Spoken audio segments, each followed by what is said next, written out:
Today, Max and I will be walking you through the Colosseum Museum in Rome and the exhibition Conflict Through the Ages. I'm very excited to meander through the halls of the new exhibit, so let's go and take a look.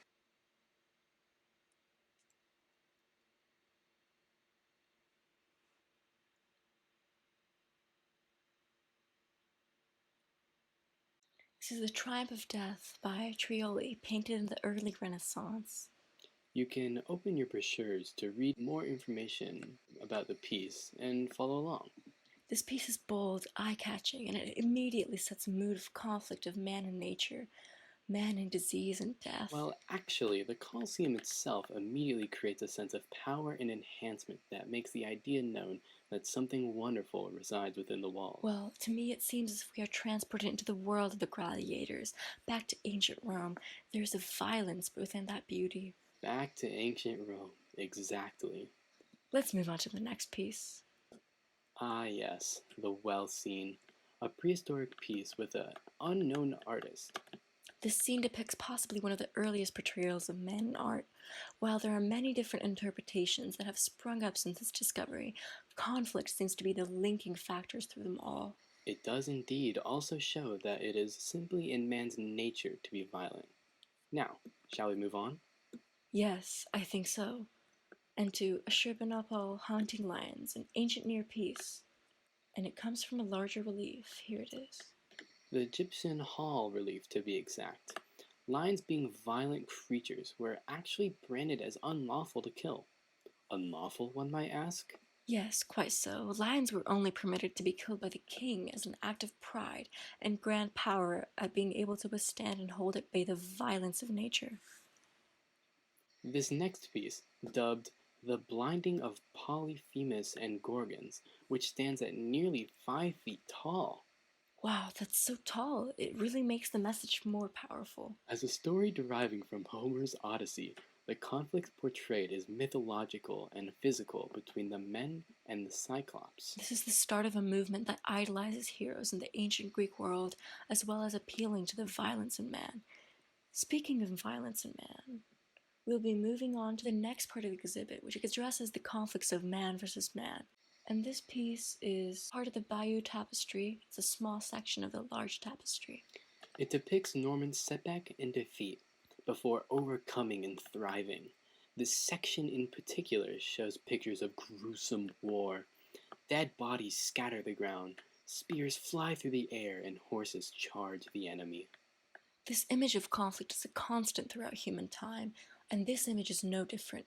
Man's violent tendencies are evident even in this more classical style. Kind of a yikes if you ask me. Just succeed the first time, no need for a comeback. I'm sure it wasn't that simple. That's okay, because what is simple is the power in conquering as shown in the Standard of Ur, Scenes of War, where each layer provides a distinct narrative about the conquest of other groups of people. And it's done so exquisitely with details inlaid with lapis lazuli. I like that word, lapis. Moving on. This work pauses the constants of conflict and gives way to a moment of celebration of victory. In contrast to that, our next piece, Battle Between Romans and Barbarians, shows a sarcophagus filled with a deep relief carving of the battle between Romans and Goths. There is a sense of conflict throughout the piece, from content to the method of presentation. It's kinda grim. I mean, it is just a glorified death box. Anyways, there's no clear sense of space, as the figures are densely carpeted and practically lose their autonomy. Every space on the tomb is covered with men, horses, shields, weapons. The eye is drawn to a variety of places. The Romans are depicted as strong, valorous, and righteous. They are the heroes of this carving and are idealized while the Goths are not. Another heroic figure that descends from the heavens, Athena, is portrayed to be a powerful and heroic in her transcendence above the two figures surrounding her as seen in this next piece. Athena taking young Alcyoneus by the hair. Yes, exactly.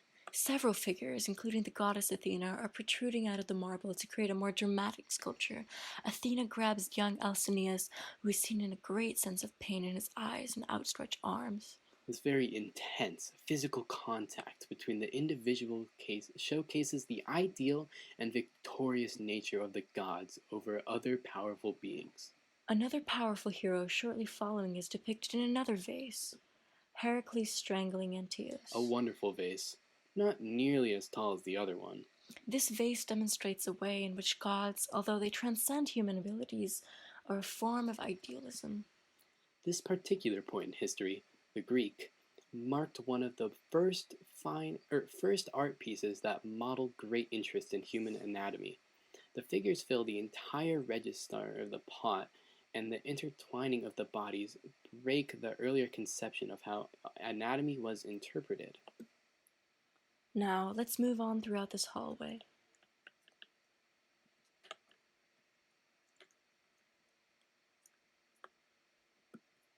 We enter this room and it holds this piece.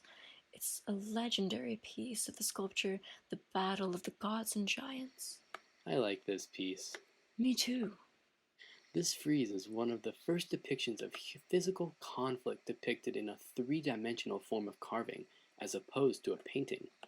Although the gods are outnumbered by the giants, the fear portrayed on the giants' faces is evident through their gaping mouths and twisted heads, looking back as they retreat away from the gods. The all-powerful quite easily overpower them, resulting in idealism winning again. Yeah, being ideal is pretty overpowered, huh? Yeah, seems like it. Now, let's move on to this next piece, right through this doorway. It's quite powerful. This is the Alexander mosaic. A legendary piece, with an even more legendary story of how it persisted due to the lava of Pompeii. I guess the lava did at least one thing beneficial. Maybe. Everything else is kinda graphic though, huh? Yeah, The mosaic depicts the turning point of the Battle of Issus in 333 BCE. The king of the Persians orders his soldiers to retreat from Alexander and the Greeks. it's a very interesting angle, considering that it is in the middle of a great battle. Indeed, it's like we are just sitting here, staring into this dreadful retreat. The horses seem to be pulled in different directions with frantic energy. The Persians look fearfully towards Alexander. Alexander himself is depicted as a confident general. Although they are fighting, his expression seems compassionate, peaceful. Indeed.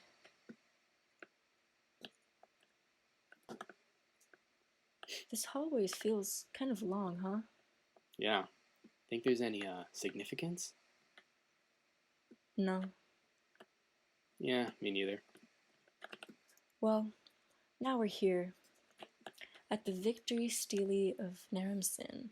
This leader, too, is confident yet peaceful in the midst of battle. In fact, Naram-Sin and his armies are portrayed in a similar positive manner as Alexander's army that we just saw now. This enemy is frantic and disorganized, but Naram-Sin and his men are orderly and powerful. They seem to transcend the chaos below. Well, moving on back to the Greeks. I really like the fallen warrior. It is such a magnificent cut of marble, while tension in the body and with the lovely archaic smile.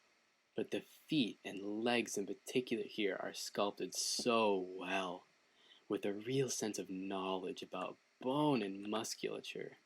There seems to be a conflict within the body of the warrior himself, that conflict of propping himself up with his shield, yet he is about to fall. It is so heroic, yet so sad. Next is the Dying Gaul, another one of my favorites. Another dying soldier. The aftermath of a conflict, in a sense. The interplay of light and shadows are absolutely beautiful. The way that the Gaul's leg bends up under the other one, and how he leans on his thigh. The feet, in particular, here are sculpted with detail and tension. I always love looking at the feet. They really say so much about an art piece. They add to the dramatics and conflict within the piece, too. And lastly, let's move on. We've arrived at the equestrian statue of Marcus Aurelius. It's animated and lifelike, stoic yet beautiful. as if the Emperor is reaching out to us and compelling us to follow him, to believe him, and to maintain peace within his empire. Yet he is commanding fear and authority too. If a war broke out, I would follow this powerful leader.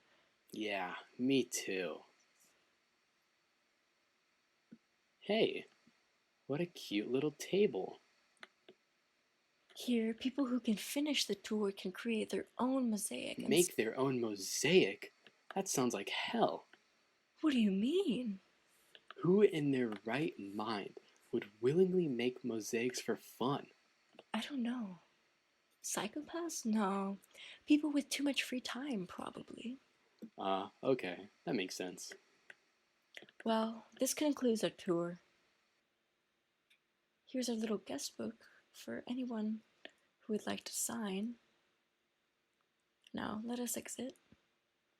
I think I really enjoyed connecting with all these different parts of conflict, these portrayals. It's quite a lovely place. I think so too. Well, I hope everyone can join us next time where we are going to relive Pompeii with real lava. Wait, what?